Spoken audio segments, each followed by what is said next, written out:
Hey guys, Logan here. Good news everyone, update 4.1 for Battlefield 2042 will be released tomorrow, May 19th. We just got the full patch notes and it's not as massive as the last one, but some great changes will come and Season 1 news. This update focuses on further fixes and quality of life improvements, as well as updates for all-out warfare rotations and some balancing for weapons and specialists, especially Boris and his sentry gun. So let's check out the details. Starting with some general changes, the vehicle aim assist and transport vehicle free look sensitivity controller settings now always correctly apply their effects. Aim assist has been improved while aiming at moving targets and should no longer incorrectly acquire targets through thin obstacles. When you're not ranking up, you should no longer see that you have been promoted screen during the end of round. That's been pretty annoying, so glad they got rid of that. They've delivered improvements that help to reduce that input lag that many feels, and adjusted trigger weight to ensure that the input feels more responsive when applying successive inputs. In Portal, specialists will now correctly display animations during the end of round screen while in Battlefield Portal modes. I think that means that they will still do the lines. I kind of liked it when they just mannequins just standing there, but yeah, okay.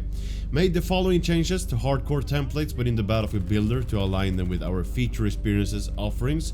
Enabled HUD in hardcore templates and disabled minimap and compass in hardcore templates. And gadgets. Hitting enemies with that EMP effect now correctly triggers the player disrupted XP, and removed placement delay for deployable gadgets, so they are now appear instantly, and deployable gadgets are now easier to deploy. The insertion beacon seen some changes here. The size of the beacon has been increased so it's much easier to see, and it's now visible from further away. This is good to keep in mind if you're used to having that beacon in your loadout. Carbix, I'm looking at you. Game modes and especially Breakthrough will see some great change. The 128 play Breakthrough will be removed and now only 64 player servers can be played.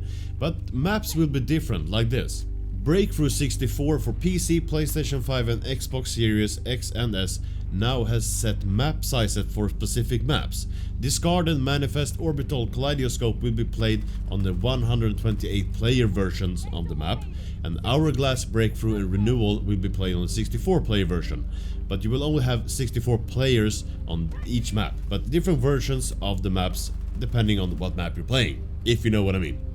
Let's check out those specialist changes. Starting with Angel, he will no longer be able to grant armor plates via his supply bag. And here's the big one, Boris.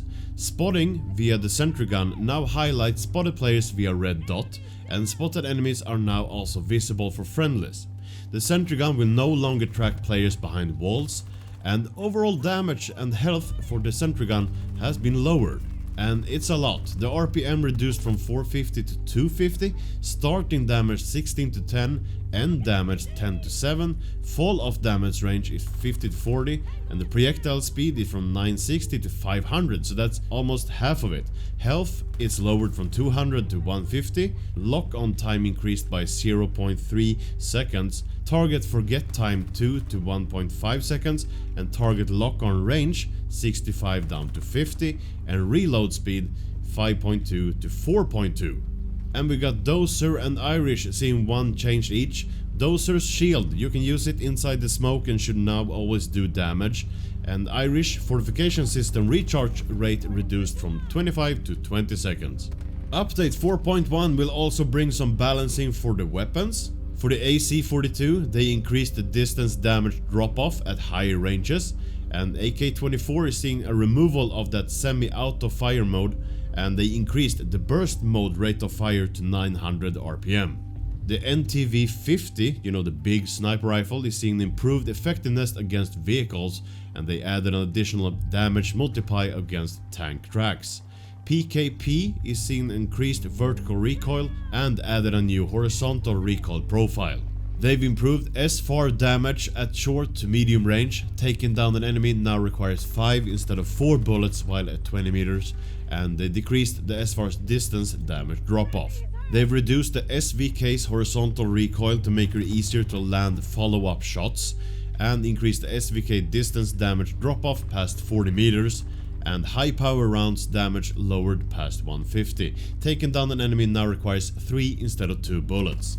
When it comes to vehicles, they see some changes focusing on reducing the number of vehicles that you can have or call in on different maps and on different modes. And I'm not gonna go through all the numbers right here, but it's essentially like 1 vehicle per map or mode. But you can always go check those numbers out in the link down below. Now, this update is the last one before the launch of Season 1 that's been scheduled to be released in early June. We don't have to wait long now, but we'll have an exact release date of Season 1 in the near future, and when I know, I will of course let you all know. I will put a link in the description to the full patch notes of update 4.1 if you want to read them for yourself. But I would like to hear what you think, so tell me that in the comment section down below. Thank you for watching, subscribe for more Battlefield content and hit that like if you enjoyed the video. I would really much appreciate that. I hope to see you in my next one. This is Logan, signing out.